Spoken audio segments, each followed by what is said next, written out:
Good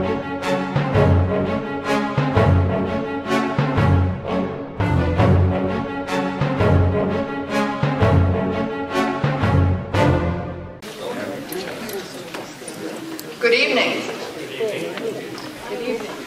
I have my fan club out there. I'm Elizabeth de Lima, President of the Orleans Citizens Forum. I'd like to welcome all of you tonight. I love it that there's a good crowd. And also to our 6 panelists, thanks for accepting our invitation to come and talk to us tonight about the economy, and also to our member volunteers who are here timekeeping and collecting your questions. Our forum, for those of you who are new tonight, is a nonprofit, nonpartisan, all-volunteer organization. We've been around since the 1990s, and we offer public forums on issues of critical importance to Orleans, but it also could involve other towns. And we do this 2 or 3 times a year. For example, recently we did a forum on the near epidemic of Lyme disease. And many of you may have been there as well. That was very well received and certainly a critical issue. In addition, when a selectman's position, or when there is a contested election for a selectman, we hold candidates' nights. And they are also quite well attended. And we did we've done one of those in 2010 because there was a contested election this year. We also mail the Observer newsletter to our members 2 or 3 times a year. And speaking of members, by becoming a member, you make it possible for us to offer these forums, to have them taped for later broadcast on channel 17 and 18, which this forum is being taped tonight. And our members, I think, among the ones I know, really care about the issues and care about thinking about the issues. They want to make informed decisions. That's what I see as our typical member. And for those of you who aren't members yet, or didn't become one yet, we have 2 very important requirements for membership. Number 1, you have to have $10. And number 2, you have to be willing to give it to us. So welcome to tonight's forum on the economy, Orleans, A Tale of Two Economies. We're fortunate to have a panel who's qualified to examine the topic from a variety of perspectives. Following initial remarks by each of the panelists, you'll have the opportunities to submit questions in writing to any or all of the panelists, and you found cards and pencils on your seats for the purpose of writing them down. So this is not an open forum where you can get up and yell out your question. Your questions do have to be submitted in writing. They will be collated up here, and then they'll be directed to the panel. Volunteers will be circulating among you, and some of you may already have questions that you'd like to ask about the economy. And if you do, just start writing your questions down, and when you have something available, just kind of hold it up and someone will collect it for you. We'll try to get through all the questions, but if the time runs out, we can't get through all of them, but we will try. Our moderator tonight is Wayne Lopresto. His service to the town includes being the current chairman of the Chamber of Commerce in Orleans. He's also currently a director of the Community Development Partnership and a member of our board of directors. One final note of caution, please turn off your cell phones if you haven't already. And as you leave this evening, there's a circular table in the back, and there are a number of handouts that were brought by some of the panelists, and so you can pick them up on the way out. They look pretty interesting. There should be enough for all of you. Wayne? Thank you very much, Liz. Good evening, ladies and gentlemen, and thank you for being here. What a great turnout. This is exciting. Just want to remind you of the format. I will first introduce and give a little bio information of each one of our panelists, and then we will return beginning with Sid Snow, and each one of them will have up to 5 minutes to discuss the topic, this evening's topic. up to 5 minutes, and then at that point, that should take around a half an hour. That should bring us to about 7:30, and then from 7:30 to 8:30, we will be submitting questions to the panelists. So please think of something provocative you would like to ask, and we will get to it. First, beginning with Sid Snow, I'm sure someone who's well known to everyone in this room. Sid is a 1972 graduate of Nauset Regional High School and a 1976 graduate of Husson University with a BS in Business Administration. He was president of Kappa Delta Phi fraternity, our arch enemies at my college. Before he graduated, Sid was hired by Jordan Marsh & Company, and from 1976 to 1979, he worked in the South Portland, Maine branch, where he completed the executive training program, as well as worked as executive trainee in the boys department and promoted to sales manager in home textiles. From 79 to 81, he joined Jordan Marsh in Boston, where he was promoted to assistant buyer in home textiles. He had 3 different buyers in 2 departments, blankets and tabletop, and was promoted to divisional sales manager for the Boston downtown store. In 1981, Sid returned to the family business, H.H. Snow & Sons, and during the past 29 years has had the following positions. He has been assistant store manager, buyer, merchandise manager, president, and CEO. He is responsible for increasing sales from 1.3 million to 9.8, providing advertising and marketing expertise, and was very involved in the 2000 store renovation, which included the Cape Cod Commission. That took a couple of years. Organizations with which he's been associated include, he's been a director of the Orleans Chamber of Commerce for 2 3-year terms, Orleans Town Beach Study Committee for 13 months, the Bicentennial Parade, 1987. He's also been involved in the Orleans Elementary Playground Project, treasurer of the Orleans Sea Explorers, Abraham Penn Community Award in 2000, Cape Cod Foundation Grant Review Committee, Lower Cape CDC Community Hero Award in 1976, CEO Business Roundtable Association 2009-2010, and presently on the Cape Cod Chamber Retail Council. Next we have Elizabeth Bridgewater. Elizabeth was appointed in 2006 as Executive Director of the Lower Cape Community Development Corporation, now named the Community Development Partnership. This community-based nonprofit strengthens the economy of the Lower Cape and year-round community by supporting traditional Cape industries, encouraging small business development, and by providing stable year-round housing. Much of their programming is offered in cooperation with other nonprofits, municipalities, and private enterprises. Prior to her appointment as Executive Director, Elizabeth served as the Director of Economic Development Programs at the CDP. Elizabeth began her career in Boston, where she worked for several nonprofits, including the International Society for the Protection of Animals, Thompson Inland Outward Bound, Axion International, and the Center for Women in Enterprise.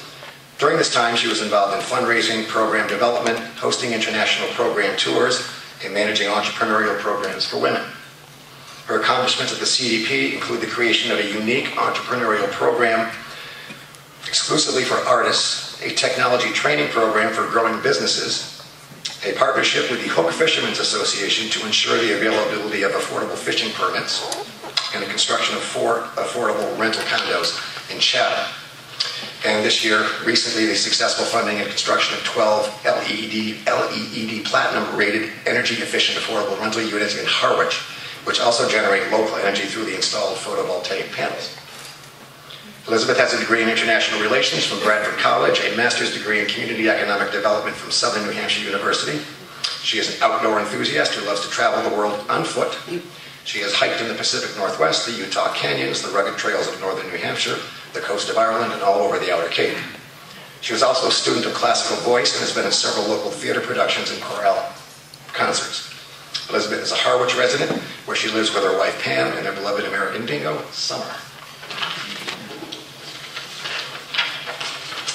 Next we have David Withrow. David is the Director of Municipal Finance for the Town of Orleans. David graduated from Bentley College in 1977 with a Bachelor of Science degree in accounting. He's been employed by the Town of Orleans for the past 31 years. Past president of the Massachusetts Municipal Auditors and Accountants Association, an instructor for the States Association's annual education program.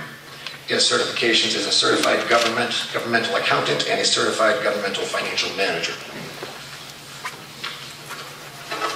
And we have Bob Wilkinson. Bob grew up in Wellfleet and attended local schools. He graduated from Boston University with a BS degree in secondary education in 1970. Bob has been a real estate agent for 32 years. After college, Bob worked in the building trades, designing and constructing post and beam homes. He has served on many boards and committees, including the Brewster Board of Selectmen, Brewster Planning Board, Brewster Board of Appeals, Brewster Capital Outlay Committee, as well as 5 years on the Orleans Planning Board. Bob resides at 20 Pershing Lane in Orleans with his wife, the former Judy Sparrow, who also grew up in Orleans. Bob and Judy have 2 children, Seth and Hamish, both of whom reside in Orleans with their families. Bob was a spokesman for the proponents of the Cape Cod Land Bank for 2 of the 3 years that it took to pass that initiative. In 1998, Bob received the Paul E. Songas Environmental Recognition Award from the Association for the Preservation of Cape Cod in recognition of his efforts on behalf of the Land Bank.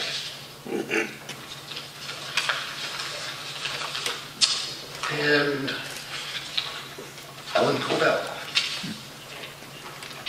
Ellen is Vice President of Commercial Lending at Cape Cod 5. She has been in the Orleans banking community for over 38 years. Ellen is responsible for all types and sizes of commercial loans and mortgages in the Orleans community and surrounding towns. She has worked closely with the Seed Corporation on commercial mortgage financing under the SBA 504 program. She has been twice named Lender of the Year for the Southeastern Massachusetts by Seed Corporation. Ellen is involved as a volunteer as well in several non-profit organizations. She presently serves as co-chair of the Credit Review Committee for the Habitat Community for Cape Cod. She is treasurer of the Orleans Chamber of Commerce. Thank you for that. Also serves on the Finance Council of St. Joan of Arc Church in Orleans. Formerly, she had served the town of Eastham on the Finance Committee for 12 years and has also worked on the Fire Station Building Committee. Although Ellen has always worked in Orleans, she's been a resident of Eastham for 40 years.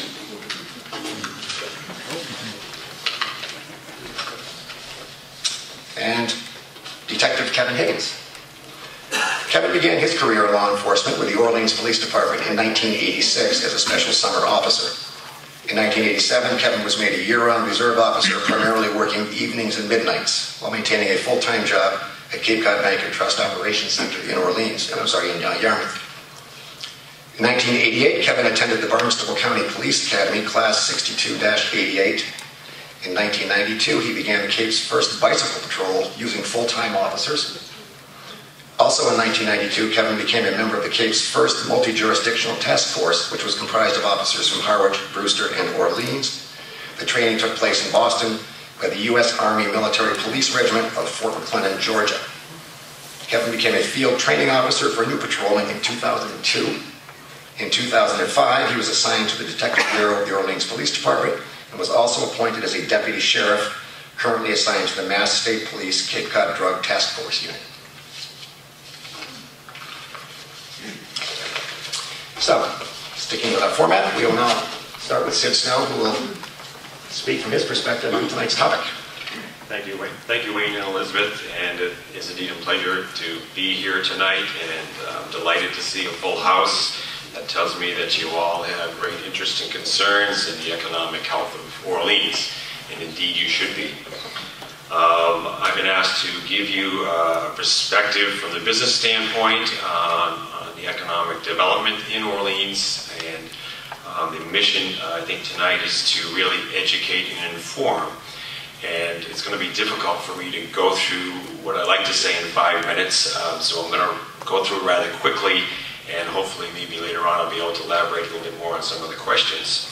I'm going to relate to, as I go through here, not only what's happening in Orleans, but what's happening on Cape Cod, because really Orleans is very important to all of us, but what's happening as a regional level is equally as important, and we can all learn from that.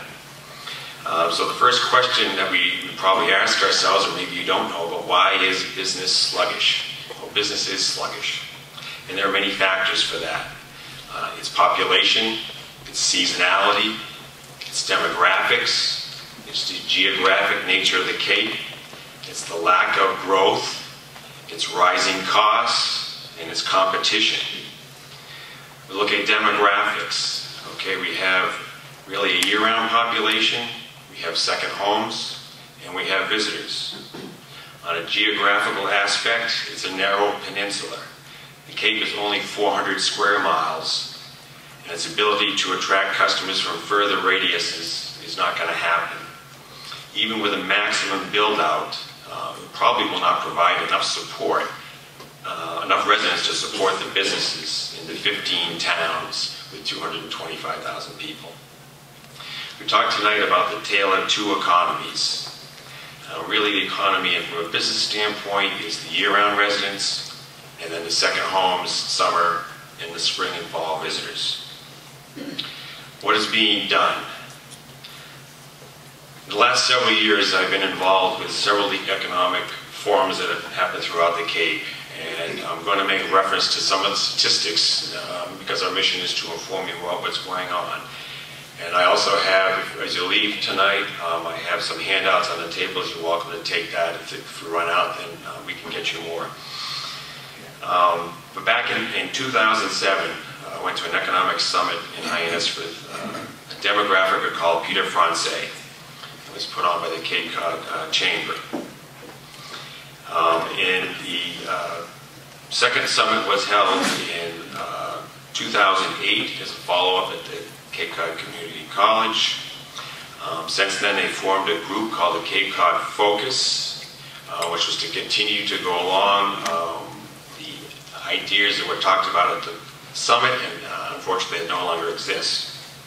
There are a bunch of Cape organizations that are all working together and all can help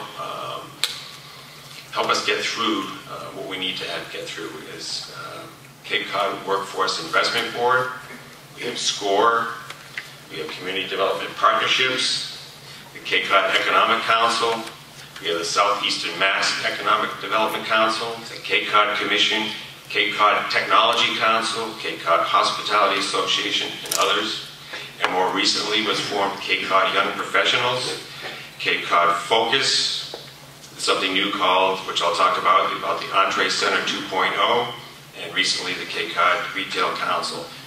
Why am I saying all this? Well, what I'm saying is there's a lot of organizations that have a lot of talent that can do a lot of things. And these are regional organizations. And I think every town in the Cape can benefit, including Orleans, to be able to tap into the information that's already there. And let's not reinvent the wheel. Let's work together and do what needs to be done. Businesses are hurting. Many have gone out of business. There are empty storefronts. Basically, not enough year-round residents to support the amount of business that we have. The amount of second homes has increased. We have snowbirds that leave in the off-season. The population, statistically, of over age 75 do not purchase as much as those in their 40s to 50s. And we have competition. We have the internet. To go on and elaborate a little on this, in the 2008 summit, there was a survey done by Mass Inc. And they talked about the financial stress of the Cape. And 45% of the people are in poor shape. They're maxed out on debt. We all know about that. That's 0 minutes. Get them kidding me. Okay. Borrow some minutes. Okay. I want all my minutes. Wayne, thank you for inviting me here tonight, and thank you, Elizabeth, for hosting this forum, and thank you, everyone, for coming. As Wayne said, I'm Elizabeth Bridgewater of the Community Development Partnership, and just to give a little bit more context about what we do before I go into my observations, Wayne aptly put it that we strengthen the Lower Cape economy by creating job opportunities, business development, and stable year-round housing that is affordable. And on the housing front, we have provided year-round home ownership opportunities, rental opportunities, and then we also have a rehab program that helps existing homeowners deal with rehab issues that they may have that they can't afford to do.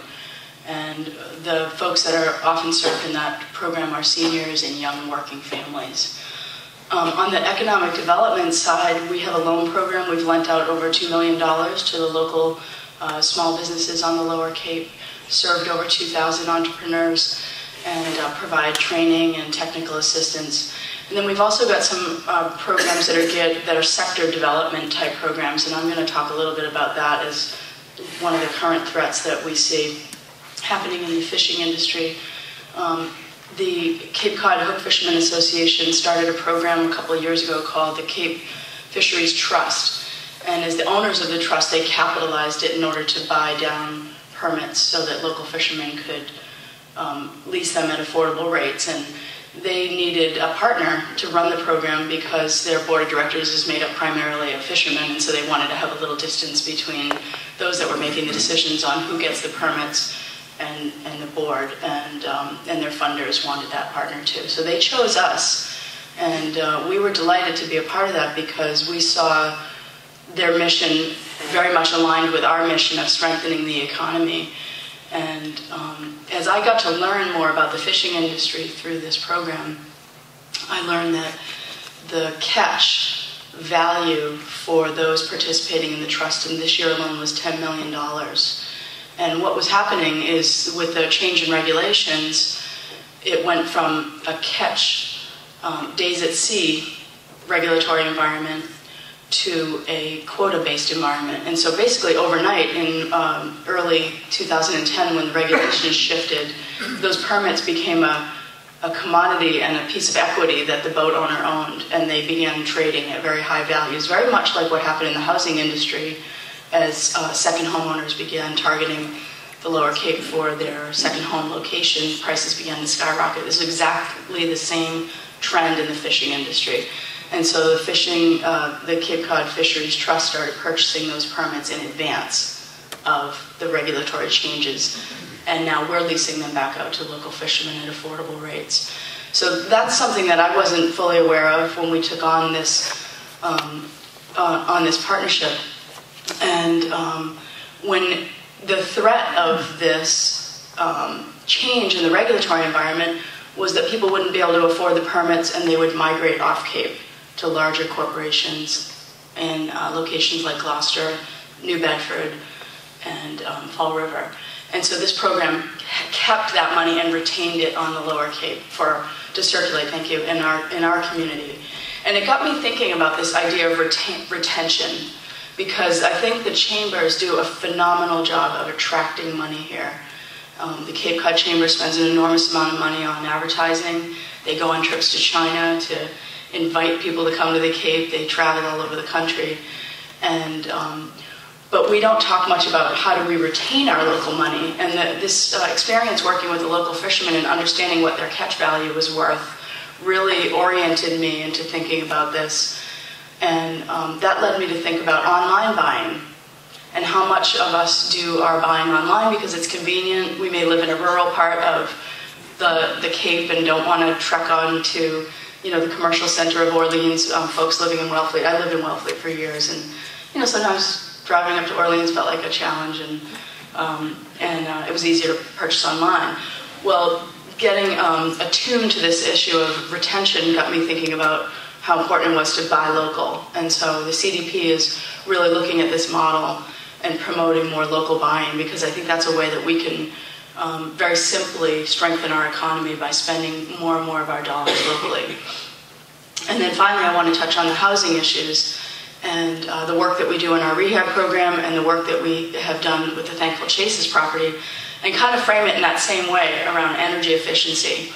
So much of our money goes to, I was told by the Cape Light Compact, Venezuela. I'm going to conclude this one thought and then I'll stop. Through our NSTAR bill. And how much money could we, again, retain in our local economy that circulates to all the small businesses if we were to really employ energy efficiency programs both in the residential area and also in the small business area. And this is another area that the CDP is looking into. So those are kind of my initial thoughts, and I'll pass on to my colleague, and I'll answer questions and bring up new ideas as we go through the question and answer period. Thank you. David, before we start, I failed to remind the panelists of our format here with our timekeepers in the front row. Basically, you'll have up to 5 minutes. When you'll get a 2-minute warning, a 1-minute warning, and then the 5 minutes. And the whole. Thanks. I've never had a better excuse to read a presentation. Try to stay within 5 minutes. My thanks also to the forum for the opportunity to be here. I'm throw a lot of statistics at you because I love numbers, and I'm sure some of you will start nodding off in no time. There are several financial indicators in municipal finance that can serve as measures of economic stress. The first that I would like to discuss is property values and taxes. Concerning the property taxes, as was mentioned earlier, I've worked for the town for over 30 years now. And this is only the second time I've seen a decrease in property valuations, so this is indeed an unusual economic climate. Many of you may remember what things were like back in the early 1990s. We had 6 straight years of declining values, with a total decrease in values of 23%. This decrease was not shared equally between residential and commercial property, with residential decreasing by 22% and commercial decreasing by 30%. We are now 3 years into the current downward trend, with a total decrease of 8% based on the values as of January 1st, 2010. The relationship between residential and commercial valuation decreases has been quite different from the past downward trend, with residential down 9% and commercial down 5% so far. I'm not at all certain we've bottomed out, but I am currently not anticipating matching the percentage valuation losses that we had in the 90s. Orleans has always had a great rate of collection on our property taxes, typically around 98%. But based on this last fiscal year that ended June 30, we have slipped slightly to 96%. This is still an excellent collection rate, but indicates that some taxpayers are having increasing difficulty paying their taxes. There has been no increased activity in tax liens and no increased interest in the deferred tax program, which allows taxpayers to defer payments on their real estate tax. Foreclosures, on the other hand, have increased from 2 during the period from 2005 through 2007 to 14 from 2008 to now. Motor vehicle excise tax collections are one of the first revenue sources to be impacted by the economy. In fiscal year 2008, Orleans collected approximately $1.2 million in motor vehicle taxes. In fiscal year 2009, that amount dropped by $290,000 and another $26,000 in fiscal year 2010. Annual building permit fees, which reached a high of $154,000 in fiscal year 2005, were just over $71,000 for fiscal year 2010, a decrease of $83,000 or 54%. And the value of annual growth, which is based primarily on new construction and major renovations, was $57 million in 2005, but $30 million for fiscal year 2010, a decrease of $27 million or 47%. Although others on this panel are better suited to speak to tourism and tourism spending, I'll mention that steady beach receipts indicate that there are plenty of tourists still visiting our town. Beach receipts are clearly much more dependent on weather than the economy. And off-road vehicle receipts, however, are down dramatically from the highs of around $470,000 6 to 8 years ago, coming in at approximately $230,000 last year. The decrease here is unquestionably due more to the protection of the endangered species than the economy. I'd also like to make a general comment on revenue sources that flow through the state. Unlike the motor vehicle tax, the town's income from room occupancy tax and meals tax has a state component and a town component. In the case of the rooms tax, the state tax is 5.7% and the town's local option tax is 4%. In the case of the meals tax, 6.25 is the base state rate and 0.75 is the town's local option. Orleans receives all of the 4% local option rooms tax and all of the 0.75% local option meals taxes. Although all other revenues the town receives, almost all of the other revenue the town receives from or through the state is subject to the local aid distribution formula. This formula follows the concept of a progressive tax in that the formula is intended to measure the wealth of the taxpayers in the community and to distribute state revenue based on this wealth measurement. We are seen as a wealthy town because the formula relies heavily on property values. We will continue to receive a very small amount of state aid as long as this formula remains unchanged. As projected for 2011, state aid in Orleans accounts for only 1.5% of our total revenue. Even communities like Wellesley and Weston receive approximately 6%. I feel like I'm just about out of time, so I just want to make one quick comment here. I've been asked to comment on how the unusual economy impacts my personal work experience and the changes I've seen over the year. I say first is been a much greater importance over the last 10 years on long-term financial planning. Second, that state oversight, including regulations, unfunded mandates, and reporting requirements, are constant, but the technological tools that we have available have made it possible for us to meet these requirements. As a final comment, I want to make certain that you are all aware of the several exemption programs that are available through the town that you may qualify for. I brought a one-page summary of these exemptions, which I have out on the table, so you can pick it up at the end of the meeting. Also, if you have any interest in the tax deferral program, please contact the assessor's office at Town Hall. Thank you. Well, I'm a great believer in brevity, and this is my speech. Plus, I've been around for a long time, and I have a pretty good idea of how I feel about things. First of all, as I understand, we're really here to talk about business and the future of business in Orleans, and so the thing that I will say, and people know me, well, this will come as no surprise, but I feel strongly about it. All business on the Cape, and certainly here in Orleans, flows directly from our environment. That's why people come here, that's why they stay here, and that's why they vacation here. And so it's terribly important for the entire community to, I think, keep that in mind and to protect that environment, because not only is it good for those of us that live here, it's very good for those of us that are in business. Regarding where the business future might be going, clearly the tourist economy is an integral part and always will be, and certainly was, particularly when I was a kid growing up in Wellfleet, where our population of 550 people year-round kind of blossomed in the summertime. But that has changed, and the other part of our economy, obviously, is the retirement, second home, real estate concept. I would propose to you that the better paying jobs are in the latter, not in the former. The people that have to work in the tourist economy, it's a terribly short, intense season where you have a lot of seasonal help that can't begin to afford renting or owning here. As a retired bank president friend of mine likes to point out, we don't have an affordable housing problem on Cape Cod. We have an income problem on Cape Cod.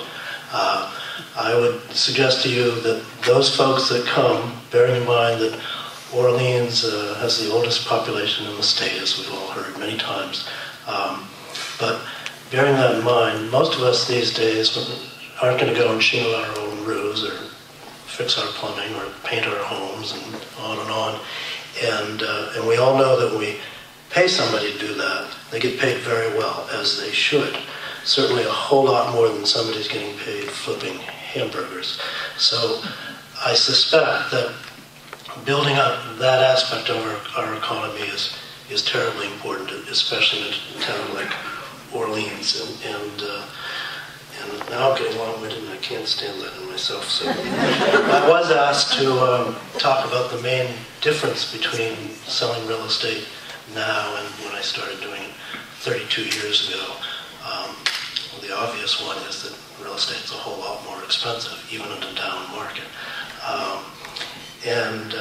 But the primary difference is when I first started doing this, subdivisions were terribly. There was a new subdivision, a bulldozer pushing a new subdivision road everywhere. And we were selling as much land as we did houses. Now, an office like mine, we might sell 2 or 3 lots a year, and that's it. So it's really gone completely over to end users. And then lastly, because we all know what's happening to the real estate market, first of all, I would suggest we're probably a whole lot closer to the new normal than most people want to understand or believe. That whole period between 2002 and today was really, or 2008 was kind of make-believe, and values are really back down to where they were in 2002 from what I can see. I can go on, but I'm going to cut it short here. I'm sure your eyes are starting to glaze over. Thank you. I don't want to get the red sign either. Orleans has for some time now experienced 2 distinct economies, the stable year-round economy and the transient tourist economy.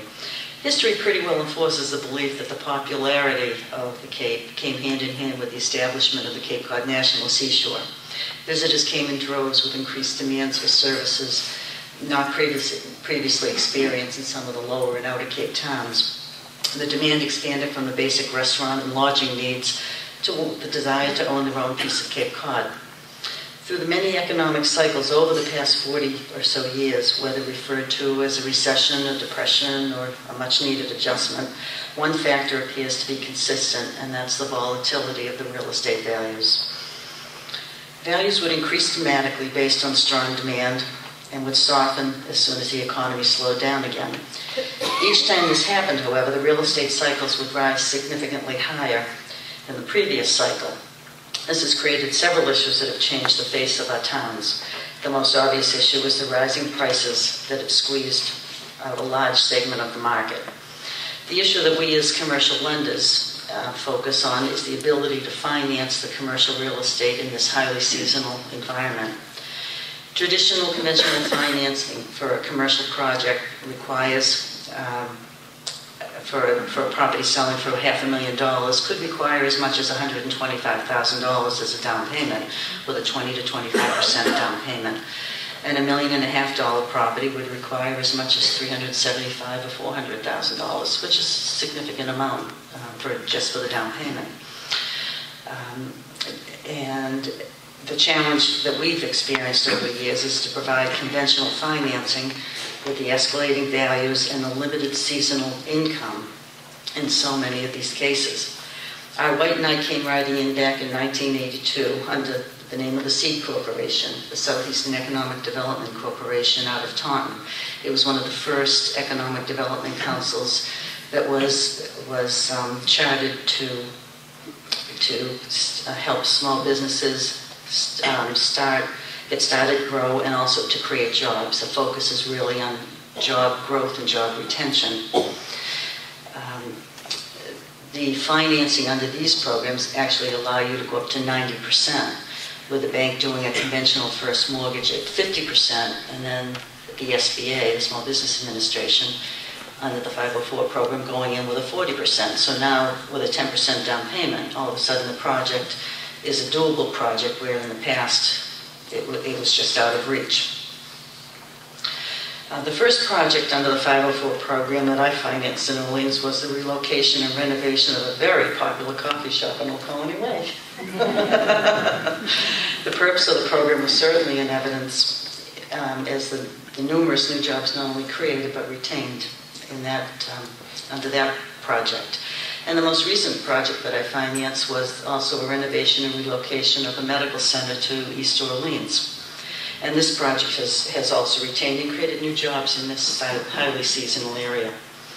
Between these two projects, there have been literally dozens of commercial properties that have been financed under these programs done by all of the local banks. I don't have them on the market. They have had a very positive and significant impact on the job market in our community.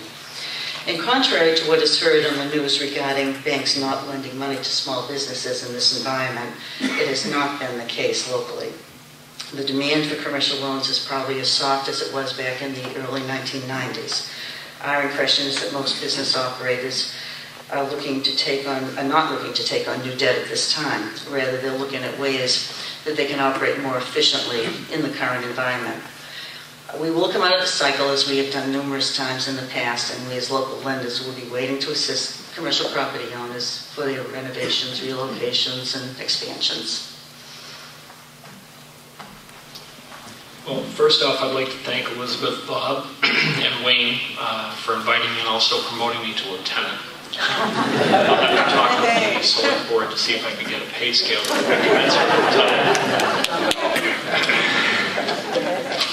when I was first asked to speak about this Tale of Two Economies, I thought to myself, how am I going to institute or how am I going to bring in the police department into this type of discussion? But what I thought I would do is change it from, instead of Tale of Two Economies, it's a tale of two economic crimes, which basically is affecting the economy itself. The first is going to be internet crimes, and the second are identity thefts. In just to put a little bit of perspective, the computer systems themselves, when they started in the 80s, I'm sure everyone here in the room can remember the Tandy computers, the TRS-80s, the Ataris, etc. In the 90s, the internet really became the forefront to computers. Everyone started getting online and discovering there was a world outside on the other side of the canal. In the 2000s, the internet kind of exploded and included a lot of the social networks. People started connecting with people that they had never seen or heard from before or in a long time. Now, to give some kind of an idea of how this has affected the consumers, in the year 2000, consumers lost almost $3.2 million to an internet fraud. In 10 years, in 2010, that number climbed to $264.6 million in internet fraud, an increase of 8,268%. Now, just to give a little bit of a perspective, that same 10-year period, bank robberies in the year 2000 accounted for $8.1 million. In 2010, those bank robberies were $9.4 million. And of that $9.4 million that was stolen, there was over $2.2 million that was actually returned to the banks. In the internet crime world, zero really gets reported or gets returned to the victims. The main difference is in bank robberies, your victim is the bank, it's an institution. In an internet crime type situation, your victim is yourself. And the average bank robbery during that time frame was about $1,500 per crime. The internet crimes are affecting about $2,500 per person. So it definitely has an effect on folks in a personal manner. The types of crimes that we are actually seeing out there, the different types of scams that we're seeing, the top 10, I should say, to take away from David Letterman, the top 10 crime is vacation and travel scams. And again, you'll see these on the internet a lot. You'll get these types of scams. Auction, classified ads, Craigslist, work-at-home scams, investment scams, those are the Ponzi style. Grandparent scams, lotteries. How many of you won the Australian lottery? I think I've won it twice. Nigerian scams, which everyone has heard of. The malware viruses, economy-related scams, and those are foreclosure and credit repair scams that are out there. And the number one crime is phishing and identity thefts. That's where people will actually get onto the computer and ask you to verify your identity by filling in the blanks, so to speak. And you unwittingly will give the bad guys the information that they're looking for so they can perpetuate the crime.